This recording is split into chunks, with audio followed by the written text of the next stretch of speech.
l'Église adventiste du 7e jour réalise une croissance record. Les Anges de l'Espoir dirigent la mission de Nuevo Tiempo en Argentine en aidant les auditeurs à trouver la guérison mentale et spirituelle. En Azerbaïdjan, ADRA présente des solutions climatiques innovantes à la COP29 pour soutenir les communautés vulnérables. La mission adventiste à Singapour combat la solitude et encourage la croissance spirituelle chez les personnes âgées. Le programme de sauvetage aérien d'Advent Health transporte plus de 1000 patients par an en Floride, aux États-Unis. Ces histoires inspirantes et bien d'autres, maintenant sur ANN.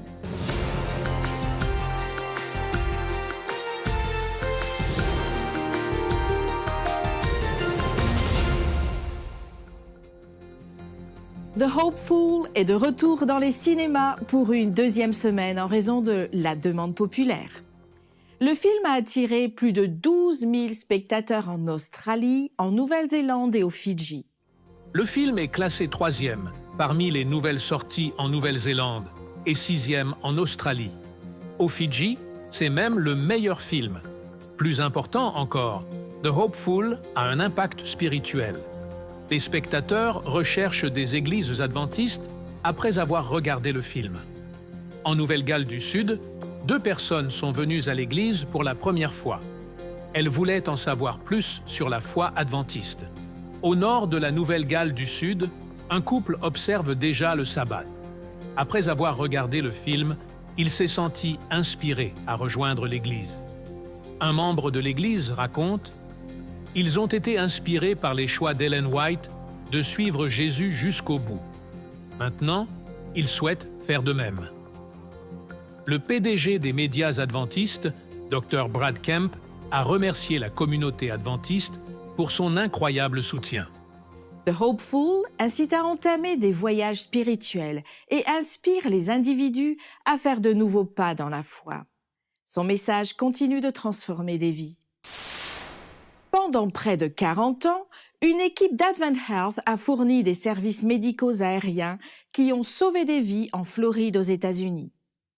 Exploitant 2 hélicoptères Airbus EC-145 équipés de technologies avancées, Flight One assure le transport sécurisé des patients gravement malades. Jetons un coup d'œil à ce programme exceptionnel d'Advent Health. Cette histoire commence en 1985 et l'hôpital de Floride a inauguré Faith Flight One pour servir la région d'Orlando avec une ambulance aérienne. Pour ce faire, Faith Flight One a choisi l'emblématique Sikorsky S-58T comme leur premier hélicoptère. Le S-158T était une bête de course, grande, lourde et vraiment bruyante. Aujourd'hui, le programme est connu sous le nom de Flight One et fait partie d'Advent Health Orlando. Advent Health possède les hélicoptères de Flight One, mais pour faire fonctionner le programme efficacement, ils sont associés à Metro Aviation. Metro Aviation fournit tous les pilotes et mécaniciens expérimentés pour faire voler les hélicoptères. Les machines derrière le succès continu de Flight One sont une paire d'hélicoptères Airbus EC-145 à double moteur. Un choix populaire pour les pilotes et les opérateurs, le C-145 est connu pour ses performances, sa fiabilité et son espace cabine. J'ai demandé à la Contessa Greber, une infirmière de Flight One, de me faire visiter l'un de leurs hélicoptères. Contessa, nous sommes devant un des hélicoptères de Flight One. Pouvez-vous nous en parler ?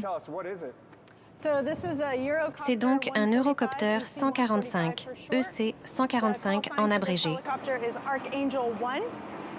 Le signe d'appel de cet hélicoptère est Archangel One. C'est un hélicoptère à 2 moteurs et c'est l'un de nos principaux appareils pour le transport de nos patients dans l'État de Floride. C'est un espace de travail merveilleux. Nous avons de la place à l'arrière pour notre équipement. Nous prenons soin de patients avec de nombreux dispositifs d'assistance cardio-pulmonaire et nous avons donc amplement d'espace pour sécuriser tout l'équipement nécessaire pour nos patients. Contessa, c'est intéressant. Avec le 145, les patients ne sont pas chargés par le côté. Ils sont chargés par l'arrière, n'est-ce pas? Oui. Laisse-moi te montrer comment ça se passe.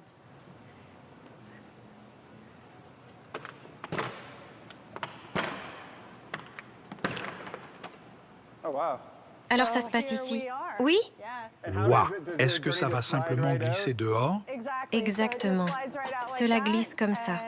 Mon partenaire et moi allons décharger notre patient en toute sécurité et ensuite verrouiller. Nous pouvons transporter des patients de 227 kilos avec ce système de civière. Cette configuration est très similaire à ce qu'une ambulance de transport terrestre serait, n'est-ce pas? Oui, très similaire. Nous utilisons beaucoup du même équipement. Nous avons un peu moins d'espace pour travailler, mais nous essayons d'utiliser intelligemment l'endroit où nous utilisons notre équipement et la sécurité est toujours primordiale. Nous devons nous assurer que nous pouvons sécuriser tout ce que nous embarquons afin de protéger nous-mêmes et nos patients. Flight One effectue plus de 1000 transferts de patients par an et les traitements varient en fonction des patients. En tant que l'un des rares opérateurs aux États-Unis à employer à la fois des infirmiers et des thérapeutes respiratoires sur chaque vol, Flight One continue de rehausser le niveau des soins des patients. Le temps passé avec l'équipe de Flight One nous a permis de constater que ces professionnels sont vraiment passionnés par leur travail. Pour eux, chaque jour compte. Et chaque jour compte surtout pour leurs patients. J'adore venir travailler. Nous disons tous que c'est un métier de rêve et nous aimons les conditions de travail. Personnellement, j'aime les défis que ça apporte. Ça demande de penser en dehors des sentiers battus. Parfois, nous avons des situations très difficiles et nous voulons toujours offrir les meilleurs soins aux patients en gardant à l'esprit que la sécurité des patients est primordiale, puis notre sécurité, celle de nos pilotes et de tout le monde qui rentre chez soi à la fin de la journée. Advent Health, une organisation adventiste à but non lucratif basée en Floride, est parmi les plus grands fournisseurs de soins de santé aux États-Unis. Guidée par des professionnels compatissants et animée par l'innovation, Advent Health se consacre à étendre le ministère de guérison du Christ aux communautés qu'elle sert. En 2023, l'Église adventiste a atteint une étape historique. Dans un rapport présenté lors du concile annuel de l'Église adventiste du 7e jour, tenu dans le Maryland aux États-Unis, l'Église adventiste a souligné une augmentation significative du nombre de membres par million, ainsi qu'un nombre de baptêmes comparable à celui observé avant la pandémie. Le nombre de nouveaux membres a augmenté de manière spectaculaire. Environ 1,5 million de frères et sœurs ont accepté le salut en Jésus-Christ. Avec 1,465 million de personnes ajoutées à l'Église, l'année 2023 a connu le plus grand nombre d'adhésions nettes de toute l'histoire de l'Église adventiste, dépassant les 1,38 million ajoutés en 2018. Cette croissance reflète les efforts des dirigeants, pasteurs, membres et bénévoles dans l'évangélisation mondiale. Comme le montre la diapositive suivante, l'Église mondiale en 2023 a enregistré en moyenne plus de 4000 adhésions par jour. Dans le monde entier, quelqu'un est devenu adventiste du 7e jour toutes les 21 secondes et demie. En 2023, il y avait un adventiste pour 350 personnes dans le monde, une amélioration par rapport à 519 en 2000. Depuis 1965, l'Église adventiste du 7e jour a accepté 45,1 millions de membres, mais 19,4 millions ont choisi de partir. Cela signifie que plus de 4 membres sur 10 s'éloignent. Une statistique qui nous appelle à réfléchir sur le travail continu de faire des disciples. Actuellement, l'Église adventiste du 7e jour compte environ 23,2 millions de membres dans le monde. Cependant, certaines régions font encore face à de grands défis. C'est pourquoi Mission Refocus est cruciale. Plus de missionnaires et de ressources doivent être déployés à l'échelle mondiale, mais surtout dans des régions comme l'Union du Nord du Ghana, où 24 membres sont nécessaires pour générer un baptême, et l'Union du Sud de l'Inde, où le défi est encore plus grand, avec 231 membres impliqués pour chaque baptême. De plus, certaines régions, comme l'Union de l'Afrique de l'Ouest central et l'Union de l'Est de la Russie, font face à des défis tels que la diversité culturelle, le manque d'infrastructures et l'instabilité politique qui nécessitent plus de ressources et d'attention sur les missions. Il est passionnant de constater que la mission mondiale de l'Église se poursuit grâce à cet engagement à atteindre plus de personnes en particulier dans les régions difficiles, en se concentrant sur l'initiative Mission Refocus, afin que chaque nation, tribu, langue et peuple entendent la bonne nouvelle du salut et de la vie éternelle par le sacrifice de Jésus-Christ. Cette semaine, dans les profils ANN, l'animatrice Alyssa Truman reçoit Clayton Feitosa, le directeur des centres de mission globale.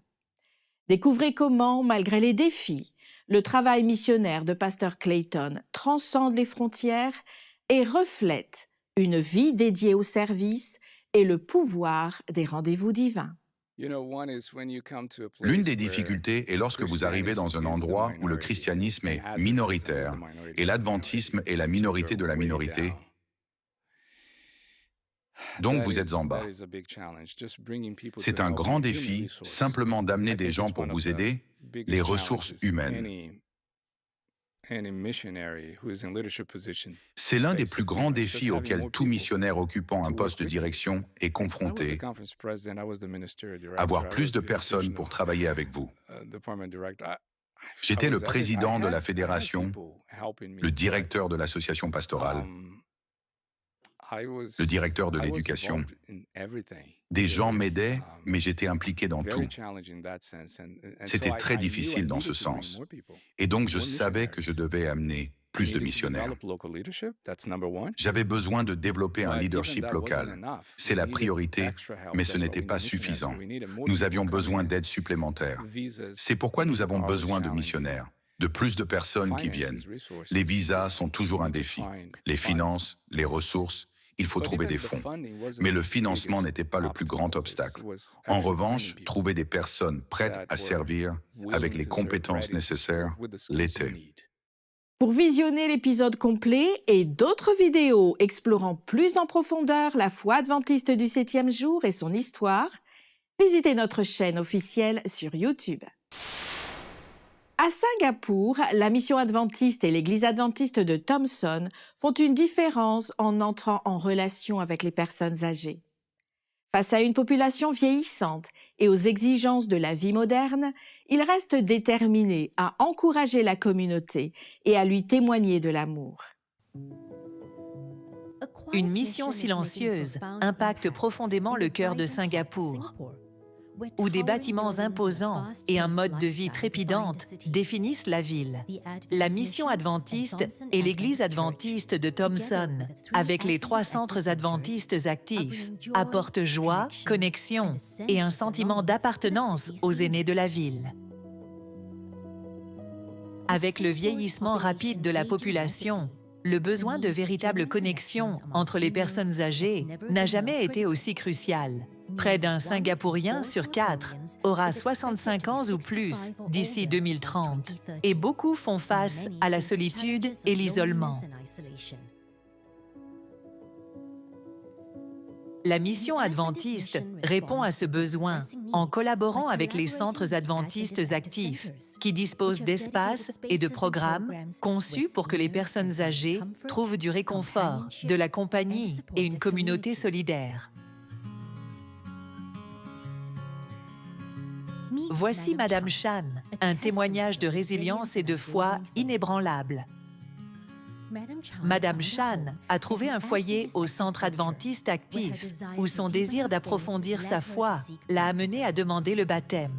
Malgré une hémorragie cérébrale et un AVC, son esprit reste fort. Les visites régulières du pasteur Kevin Tain et d'Alan Theo lui apportent un soutien spirituel et son amen sincère, après chaque prière, fait écho au lien durable qui l'unit à sa foi. Amy Leong est une senior au centre adventiste actif de Golden Clover. Elle est une inspiration. Elle s'engage activement en tant que bénévole et amène sa famille au culte. Son dévouement enrichit son propre parcours de foi, mais inspire également les autres à embrasser et partager leurs croyances. Chaque fois que nous voyons nos amis, c'est une journée de bonheur. Prendre le bus ensemble pour aller à l'église où chaque pasteur et toute notre famille d'église nous accueillent avec joie nous rend encore plus heureux.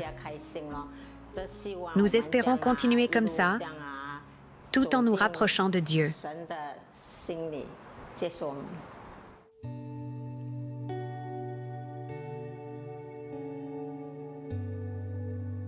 Jennifer Lim a retrouvé un nouvel élan grâce à la mission adventiste, après une période de deuil et d'isolement. En répondant à un appel lors d'un camp d'évangélisation, Jennifer a renoué avec sa foi et découvert un réseau de soutien qui nourrit sa croissance spirituelle et donne un sens à sa vie. En juin, Ang Hui Eng a franchi une étape importante dans son parcours de foi en se faisant baptiser, entouré de ses filles et de sa petite-fille. Cet événement joyeux a marqué une étape personnelle, mais a aussi mis en lumière l'impact intergénérationnel de la foi, démontrant comment l'engagement d'une personne peut inspirer toute une famille.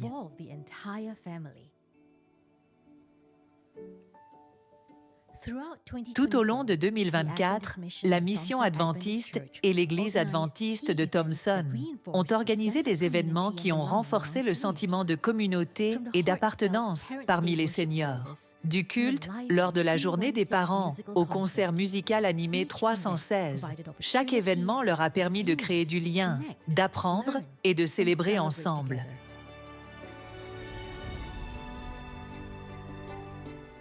Élargissant leur portée, le centre adventiste actif Kalang Trivista a lancé un nouveau groupe de soins le 26 septembre, accueillant 45 seniors. Avec un nombre croissant d'inscriptions, ils s'attendent à plus de 100 participants. Ce groupe offre de la compagnie, du soutien et une croissance spirituelle, renforçant l'engagement de la mission adventiste à favoriser des connexions dans les communautés de Singapour. Cette année se terminera par un joyeux événement de Noël, où les personnes âgées et leurs familles seront invitées à vivre l'espoir et l'amour au cœur du message de Noël. La mission adventiste et l'Église adventiste Thompson, ainsi que nos 3 centres adventistes actifs, s'engagent à favoriser des connexions significatives parmi les seniors de Singapour. Malgré les défis d'une population vieillissante et les complexités de la vie moderne, le dévouement de la mission à l'amour, aux relations et à la communauté reste inébranlable. Regardant vers l'avenir, la mission continue de bâtir un héritage de compassion et de foi. Rejoignez-nous pour soutenir nos aînés et veiller à ce que chaque individu se sente aimé, valorisé et connecté. Cette mission de compassion et de foi continue de croître, une relation à la fois. En soutenant les personnes âgées, la communauté adventiste s'assure que chacun se sente valorisé et connecté. ADRA, l'agence adventiste de développement et de secours, a marqué sa présence à la COP29 en Azerbaïdjan, à la frontière entre l'Europe et l'Asie. ADRA a mis en avant des solutions climatiques qui permettront de renforcer les communautés vulnérables dans le monde. Lors de la COP29, tenue à Bakou, la capitale de l'Azerbaïdjan, des dirigeants de 198 pays ont discuté des actions contre le changement climatique et ont promu la durabilité. ADRA a participé à l'événement pour plaider en faveur d'une plus grande reconnaissance des ONG dans la lutte contre la crise climatique et le soutien aux communautés touchées par la pauvreté et l'instabilité. Avec une présence dans 122 pays, l'ONG adventiste se distingue parmi les principales agences humanitaires mondiales, travaillant à garantir la sécurité alimentaire, à promouvoir des pratiques agricoles durables et à financer des initiatives d'adaptation au climat. ADRA soutient également le nouvel objectif collectif quantifié qui vise à mobiliser des ressources pour les pays en développement. Nous exprimons notre reconnaissance à ADRA, qui continue de créer des solutions innovantes et inclusives afin de renforcer la résilience des communautés les plus vulnérables. Nuevo Tiempo Argentine a réalisé d'importants progrès grâce aux Anges de l'Espoir, des donateurs qui ont permis la diffusion du salut par Jésus-Christ à des milliers d'auditeurs. Cette année, l'école biblique a grandi atteignant des centaines d'intéressés utilisant de nouveaux matériels d'études. La radio a élargi sa zone de couverture, notamment dans les villes comme Rosario, où Fabian Coria a trouvé la guérison émotionnelle et spirituelle à travers les ondes. J'ai commencé à écouter Radio Nuevo Tiempo lorsque j'ai commencé à être insomniaque. Les problèmes de sommeil ont été une constante dans ma vie. J'ai été diagnostiqué avec un trouble dépressif majeur, une agoraphobie, un trouble d'anxiété sociale, un trouble obsessionnel compulsif et un trouble d'anxiété généralisée.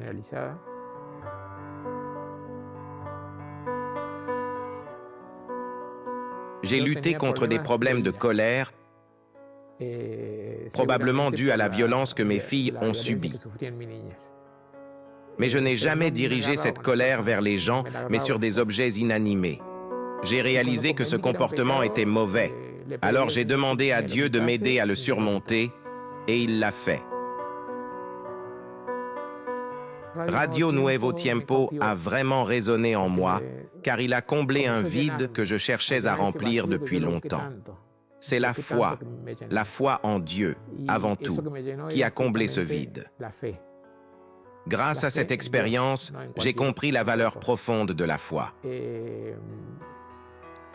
Chaque jour, lorsque je m'agenouille près de mon lit, je lis un passage de la Bible. Je cherche la direction du Saint-Esprit pour m'aider à mieux comprendre les Écritures et je prie Dieu pour qu'il renforce ma foi. La vie est devenue facile pour moi en suivant les enseignements de Dieu. Je me dis souvent, si tout le monde comprenait à quel point la vie pourrait être plus facile en adoptant ces principes, imaginez juste à quel point le monde serait différent.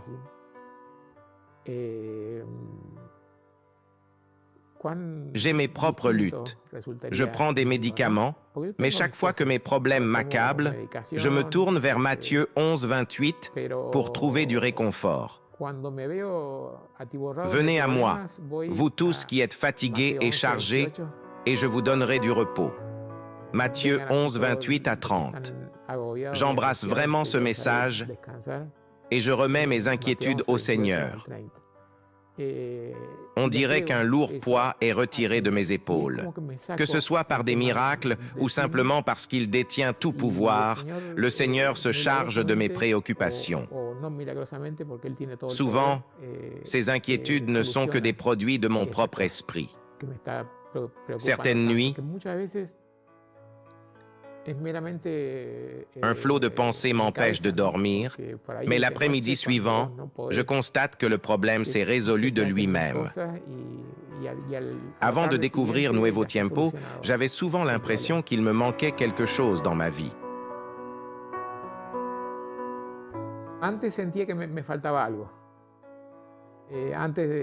Quand j'ai trouvé Nuevo Tiempo, tout a changé. Je me suis enfin senti complet. J'ai réalisé que le vrai bonheur ne dépend de personne d'autre. Il vient de ma relation avec le Seigneur Jésus. Je ne peux pas imaginer ma vie sans Nuevo Tiempo, car il joue un rôle crucial pour me garder connecté à lui. J'ai trouvé ici exactement ce que je cherchais. Quelque chose que je ne pouvais pas trouver sur les autres stations. Avec cette nouvelle expérience, je me sens comblé car il ne présente pas les sujets spirituels comme quelque chose de distant. Au contraire, ils les rendent accessibles et pratiques pour la vie quotidienne.